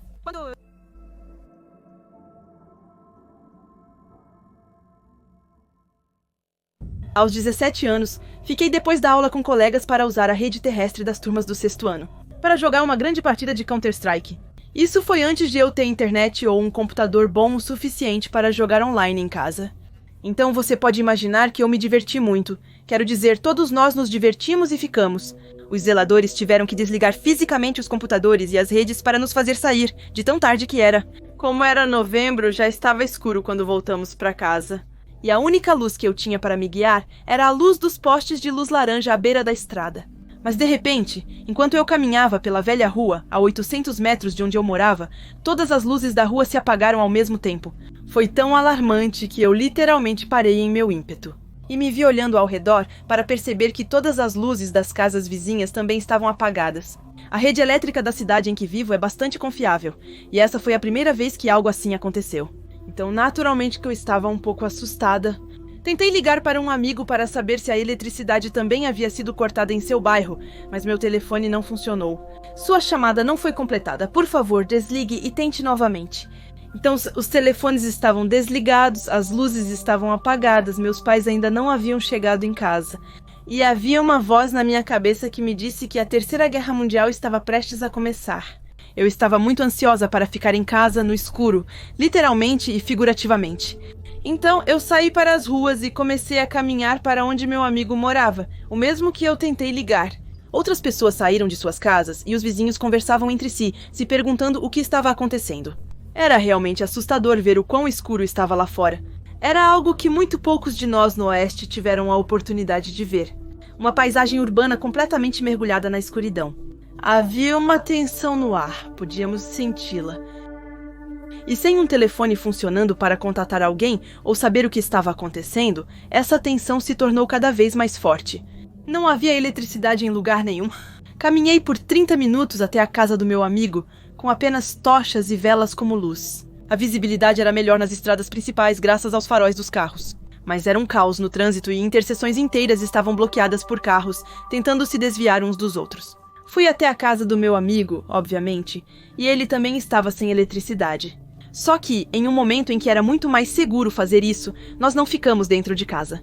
Sempre achei estranho como quase todos nós fomos atraídos para a única verdadeira fonte de luz. Durante a caminhada, pelas principais estradas congestionadas de carros.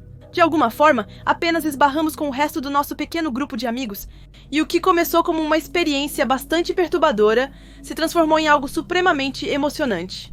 Nós não tínhamos ideia de quando a eletricidade voltaria, nem o motivo pelo qual ela havia sido cortada. E após algumas horas de escuridão quase total, até mesmo os adultos ao nosso redor começaram a se perguntar abertamente se ela voltaria. Logo, as coisas começaram a tomar um rumo apocalíptico. Mas nós éramos adolescentes e estávamos juntos. Tínhamos essa aura juvenil de invencibilidade que nos fazia pensar que poderíamos enfrentar qualquer coisa. Na verdade, era bastante eufórico, mas esse sentimento não deveria durar. Veja, nós não éramos os únicos a detectar um toque de tensão no ar. E onde outros viam um potencial caos ou perigo, outros viam uma oportunidade. O primeiro indício apareceu quando vimos 3 caras saindo às pressas de uma loja de esquina. Rapidamente seguidos pelo dono, que os seguia gritando que chamaria a polícia. Obviamente, eles aproveitaram a escuridão para roubá-lo. Foi a primeira vez que entendemos o quão vulneráveis estávamos naquele momento. A falta de eletricidade implicava não só falta de luz, mas também ausência de alarmes e câmeras de segurança. E a impossibilidade da polícia de responder aos chamados.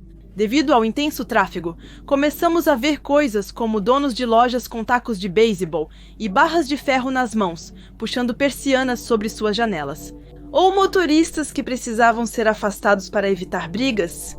Era uma cena ruim e foi estúpido da nossa parte ficar por perto caso algo particularmente quente acontecesse. Meus amigos foram para o estacionamento da escola primária, onde andávamos de skate. Um estacionamento próximo ao rio rodeado por árvores. Talvez se não houvesse ocorrido um corte de energia, teríamos entendido por que isso era uma má ideia.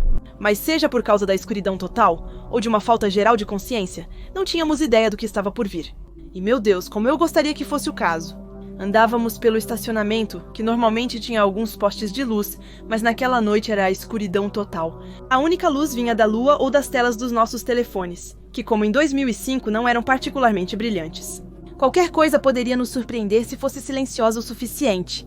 Não tínhamos nenhuma consciência espacial. E foi isso que tornou os eventos seguintes ainda mais aterrorizantes. No início, um de nós disse: "Xixi, você ouviu isso?" Todo mundo congelou ouvindo o que nosso companheiro tinha ouvido, mas só havia silêncio. Um pouco mais tarde, aconteceu novamente. E desta vez, nosso amigo, aparentemente paranoico, insistiu que tinha ouvido algo nas árvores próximas. Mas nós simplesmente descartamos seus medos, como uma tentativa de brincadeira. Então, quando um de nós foi agarrado por algo que tentava estrangulá-lo, todos nós pensamos que era apenas mais uma das nossas brincadeiras. Mas eu nunca esquecerei o medo que pairava no ar quando de repente percebemos que não estávamos mais sozinhos. Que a pessoa que nos agarrou era um completo desconhecido que surgiu do nada. Um de nós tentou arrancar o estranho do nosso amigo, mas parecia ser jogado ao chão por uma força invisível. Era horrivelmente confuso de onde essas pessoas vinham e por que estavam fazendo isso. Era um mistério completo. Mas eu sabia de uma coisa, era certo, estávamos sendo atacados. Eu nem mesmo tenho certeza do que aconteceu depois disso. Tenho quase certeza que éramos menos. Porque eu me lembro que pelo menos 2 pessoas me chutaram depois que eu fui nocauteada por um soco no rosto. Isso pareceu durar uma eternidade, e só parou quando ouvi 2 vozes perto de mim. Alguém dizendo algo como: "Oh, acho que ele está morto." "O quê?" "Ele não está se mexendo, acho que ele está morto." "Oh, meu Deus, vamos sair daqui, cara." Então os chutes param. Eu não conseguia ouvir e de repente tudo está calmo. Eu deveria me sentir aliviada que o ataque havia cessado. Mas as palavras desse cara só ecoaram na minha cabeça: "Ele está morto." Levanto os olhos após ter encolhido a cabeça no peito e me protegido com os braços. E eu vejo algumas figuras escuras rastejando ou mancando em direção a outra figura escura deitada imóvel no concreto. Foi um dos piores momentos da minha vida. Pensei que estava olhando para o corpo morto de um amigo próximo, mas felizmente ele não estava morto. Ele não estava bem, mas não estava morto. Deve ter levado um golpe forte, pois estava completamente desacordado, como um daqueles golpes ruins que deixam a pessoa atordoada ao acordar. Ainda era realmente preocupante, mas caramba, o puro alívio que senti quando ele se mexeu e gemeu pela primeira vez. Nenhum de nós tinha sido muito gravemente ferido, apenas alguns olhos roxos e alguns lábios rachados. E apesar de estarmos preocupados que o cara que foi nocauteado pudesse ter uma concussão, ele não reclamou de náuseas ou tonturas nos dias seguintes. Por fim, retornamos para casa mancando, na esperança de que a energia permanecesse cortada, evitando assim ir à escola no dia seguinte. Com olhos roxos e crostas nos lábios. Mas a energia voltou e nós nem sequer tivemos um dia de folga. Vi com meus próprios olhos que os fios frágeis que mantêm a sociedade unida não precisam de muita pressão antes de se esticarem até o ponto de ruptura, e basta um pequeno corte de energia para que todos nós sintamos essa pressão. Mas alguns de nós sentem algo mais também. E para alguns, a escuridão traz à tona um desejo predatório e primitivo de caçar e vitimizar as mesmas pessoas que chamamos de vizinhos. E são essas pessoas, os monstros disfarçados de carne humana, que nos vitimaram naquela noite. Eu moro em um lugar chamado Beddington, aqui no Maine. É a região menos povoada do estado e provavelmente uma das menos habitadas do país. Com uma população de pouco mais de 50 pessoas, uma típica cidade de um único balcão, vivemos bastante espaçados. O vizinho mais próximo à direita está a cerca de 1 milha, e o vizinho mais próximo à esquerda está a cerca de 5 quilômetros. O senso de comunidade aqui é realmente forte, mas aqui você está realmente sozinho em todos os sentidos da palavra. E esse tipo de isolamento é ainda mais evidente quando há um corte de energia. Isso aconteceu apenas 2 vezes desde que eu moro aqui e apenas 1 vez na segunda vez. Deve ter ocorrido uma grave falha na usina de energia que nos abastece. A energia foi cortada a noite inteira. Não me lembro apenas dessa noite por não poder assistir aos passes e jogar futebol, mas isso queima minha memória por outros motivos. Como eu disse, segunda queda de energia, mas graças à experiência que adquiri na primeira vez, me saio um pouco melhor desta vez. Eu tenho velas armazenadas, lanternas a dínamo e até comprei um tapete de aquecimento que poderia ser útil para algumas utilizações. Em vez de entrar em pânico e tropeçar no escuro, desta vez eu me acomodei. Peguei um bom livro e me sentei no sofá. Agora preciso falar sobre o meu cachorro. Ted recebeu seu nome porque minha filha adulta pensou que ele parecia um urso de pelúcia. O que é verdade. Ted nunca esbarrou nos móveis e nunca se assustou com o menor barulho ou sombra. Ted se aconchegou perto da lareira, aquecendo seus ossos. Enquanto eu me aconchegava, Ted me lançou um olhar, como se estivesse me dizendo: "Você vê, você entendeu, meu velho. Relaxe e descanse." A energia voltará quando estiver pronta. Mas Ted não ficou relaxado por muito tempo, e eu também não. Algumas horas se passaram e eu estava tão absorta no livro que estava lendo que quando Ted começou a latir, quase me assustei. Veja, Ted nunca latiu para nada, mesmo quando via esquilos ou guaxinins. Ele me olhava como se dissesse: "O que quer que eu faça com eles? São criaturas, velho." Nada nunca o assustou, então ouvi-lo latir assim era bastante incomum. Então eu me perguntei o que poderia estar assustando-o tanto a ponto de fazê-lo latir. Eu disse: "O que há, meu garoto? O que você está sentindo?" Minha cabeça se levantou e se dirigiu para a porta do corredor, e ele começou a rosnar baixinho, entre dois latidos. E enquanto eu o olhava, senti um desconforto no fundo do estômago. Agora, embora eu respeite a segunda emenda, eu realmente não acredito na necessidade de manter uma arma em casa. Eu odeio essas coisas, e sempre odiei. E para resumir, eu perdi um parente em um acidente de tiro quando era criança. Não, só de estar perto de uma arma já me faz suar e me deixa ansiosa. Tudo o que eu tinha à mão para me defender era um velho arco recurvo que eu usava para caçar.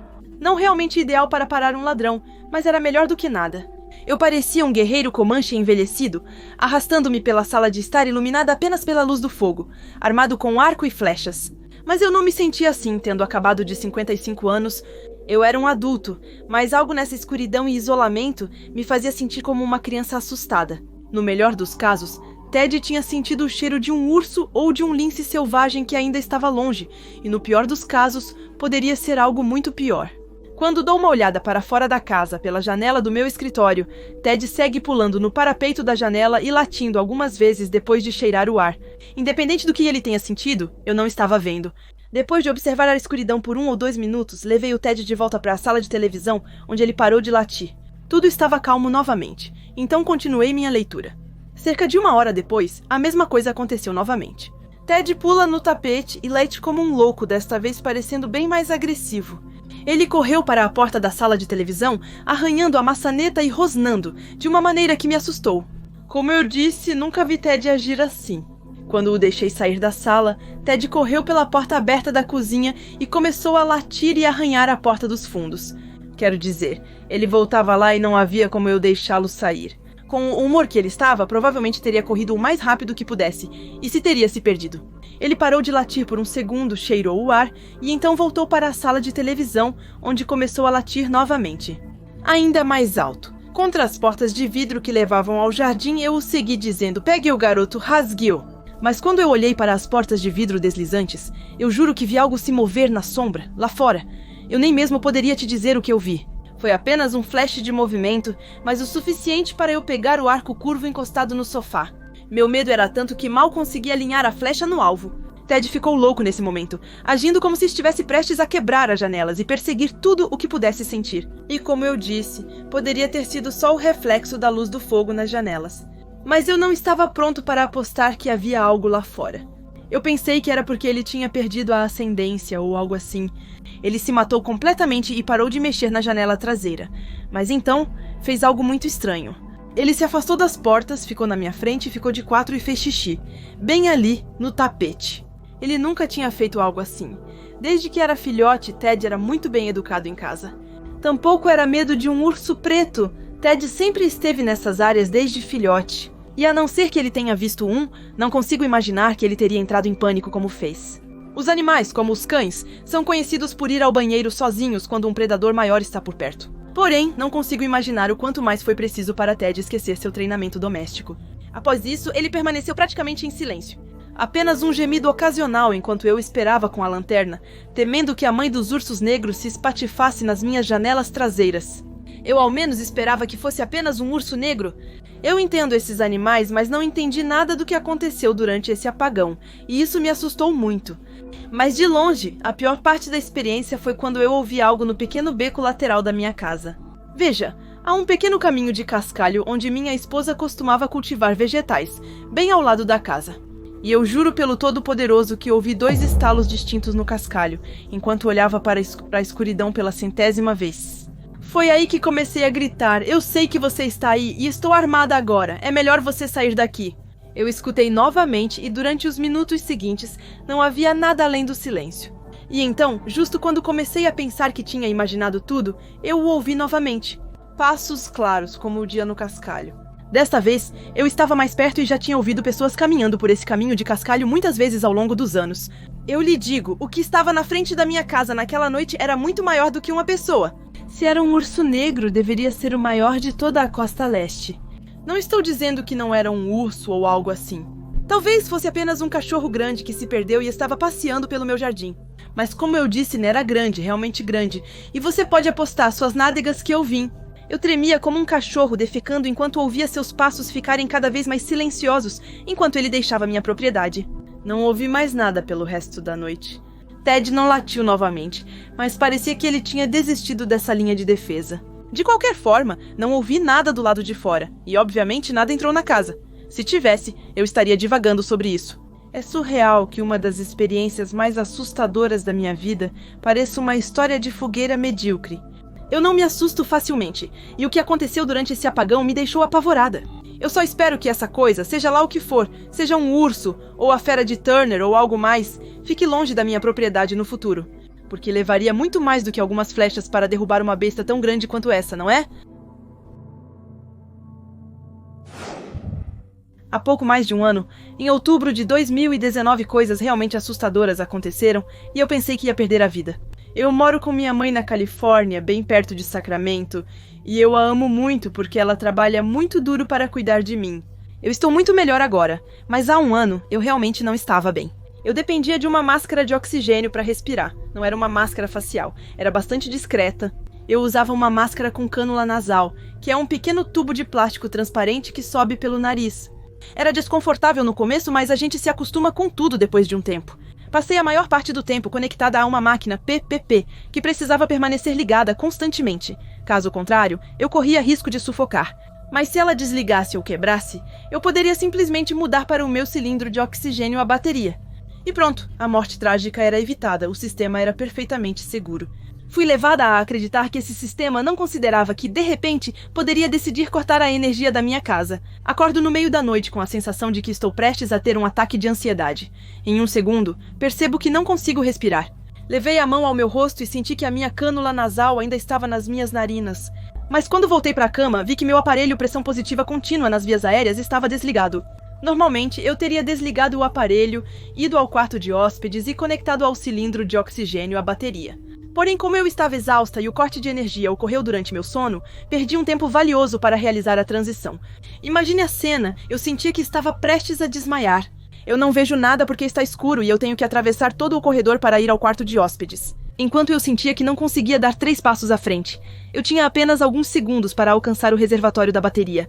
Eu estava fazendo todos esses ruídos de respiração ofegante e me sentindo cada vez mais fraca. Enquanto eu saía do meu quarto e dava meus primeiros passos no corredor, eu só consegui dar alguns passos antes de sentir meus joelhos cederem sob mim.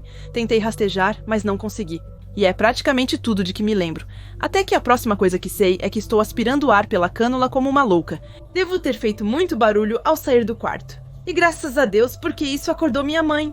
Ela deve ter me encontrado deitada lá, entendido a situação e me arrastado até o quarto de hóspedes para conectar meu tubo de oxigênio. Isso durou apenas um instante ou 2, até que a lembrança desse medo voltou à minha memória, e eu comecei a chorar compulsivamente. Tivemos que ir ao hospital para um médico me examinar. A privação de oxigênio pode causar complicações de saúde desagradáveis, não apenas as mais óbvias. Isso pode causar coágulos sanguíneos nas artérias devido à tensão, o que pode ser bastante fatal. Mas sim, fui bem examinado, e embora tenha sido bastante abalado, estava bem de outra forma. Mas então todo o caso veio à tona sobre os cortes de energia, e isso causou muita controvérsia. Na Califórnia, descobriu-se que equipamentos de algumas empresas de energia causavam incêndios florestais. Houve esse enorme incêndio onde quase 100 pessoas morreram. Os bombeiros descobriram que ele foi iniciado por uma linha elétrica que havia caído. Então as empresas fizeram um acordo com o governo federal. Como resultado, eles decidiram fazer isso. Eles decidiram cortar a eletricidade de muitas pessoas durante a temporada de incêndios florestais. Infelizmente para nós, nossa casa era uma delas. Nós tivemos sorte, mas como um cara morreu porque estava em assistência respiratória em casa ou algo assim, a eletricidade foi cortada. E bum, falha massiva dos órgãos. Os cortes de energia afetaram outras coisas também, como nebulizadores, máquinas de diálise, refrigeradores que mantinham a insulina fresca. As companhias de eletricidade afirmaram que alertaram a população sobre isso por meses e que deveriam estar preparadas. Mas eu não me lembro de ter ouvido nada sobre isso. Mas sim, o momento mais assustador da minha vida, bem ali pensando que eu ia morrer. Mas como tantas vezes antes na minha vida, minha mãe estava lá e salvou minha vida.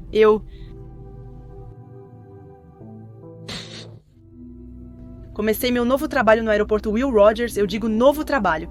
Fui transferida para outra companhia aérea e continuei como agente de rampa. Devo confessar que tenho um medo terrível de alturas. E o que menos gosto no meu trabalho como agente de rampa é quando tenho que subir em um compartimento de bagagem ou em um avião com carga traseira. Porque é a cerca de 6 metros do chão. A primeira coisa é que estava chovendo. Não apenas uma chuva fina, mas uma chuva torrencial, com alguns relâmpagos e picos de tensão aleatórios. De tempos em tempos, cadáveres são transportados nos porões. Era uma dessas ocasiões. Naquela noite, aparentemente, era minha noite de sorte. Porque meu gerente me disse que eu estava descarregando esse avião e retirando a carga do porão. Era o último avião da noite, e não havia muita carga, além do corpo. Meu colega John puxou a rampa de carga do avião e a levantou para que eu pudesse caminhar até a esteira para entrar no porão. Cerca de 4 outros colegas chegam com um reboque de bagagens para a carga. Então falo mais alto que o normal, pois a chuva bate ruidosamente na carcaça metálica do avião.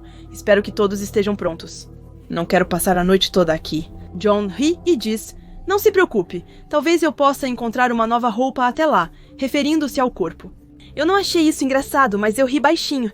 Eu subi no espaço estreito e apertado. Acomodei-me no lixo, distante da caixa de papelão branca do tamanho de uma pessoa, e tirei meu telefone do bolso para selecionar a playlist para ouvir enquanto jogava o lixo. Encontrei uma boa e comecei a trabalhar. A esteira avança lentamente, sendo necessário escanear cada pacote individualmente. Então eu não posso jogá-los tão rápido quanto eu quero para sair daí. Depois de cerca de 10 minutos, eu me aproximo cada vez mais da caixa e minha música para de tocar. Eu tenho fones de ouvido que estragam quando molhados.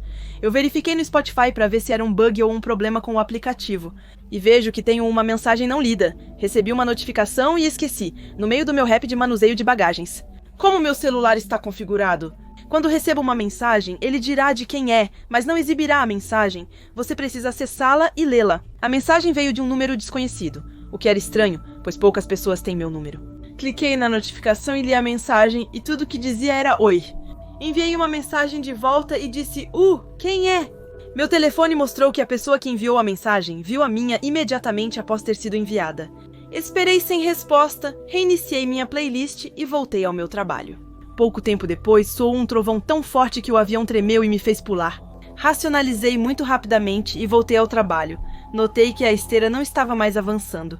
Eu gritei para John, o que está acontecendo lá em cima? Por que parou? Eles me disseram para ficar sentada e não me mover, pois iriam descarregar a carga. Pensei, para onde eu poderia ir? 1 minuto depois esfriou. Eu vi a minha respiração. Pensei que era só uma frente fria e me apoiei na bagagem de um estranho enquanto esperava. Enquanto eu procurava uma bolsa para pegar. Um relâmpago cruzou o céu e vi o flash de um garoto de 11 ou 12 anos, sentado numa caixa branca, olhando para mim com um sorriso estranhamente feliz e a cabeça levemente inclinada. Meu coração desabou e eu congelei, não tirando os olhos dessa caixa por o que parecia ser horas. Fui surpreendida pela esteira rolante de substituição que começou a funcionar bem ao lado do avião. Corri em direção à esteira rolante em movimento, rastejando velozmente, lutando para manter o equilíbrio em meio ao pânico. No momento em que toquei o chão e olhei para John, eu disse a ele, não, acabou, você vai ter que entrar aí. Eu não queria explicar exatamente o que vi, mas John sabia que algo estava me assustando. Então ele me perguntou o que estava errado, o que era. Eu gaguejei um pouco e saí antes de poder dizer qualquer coisa. Recebi uma notificação de nova mensagem de texto que ouvi claramente desta vez. Ele responde de um remetente desconhecido dizendo, é o seu novo amigo. Amigo.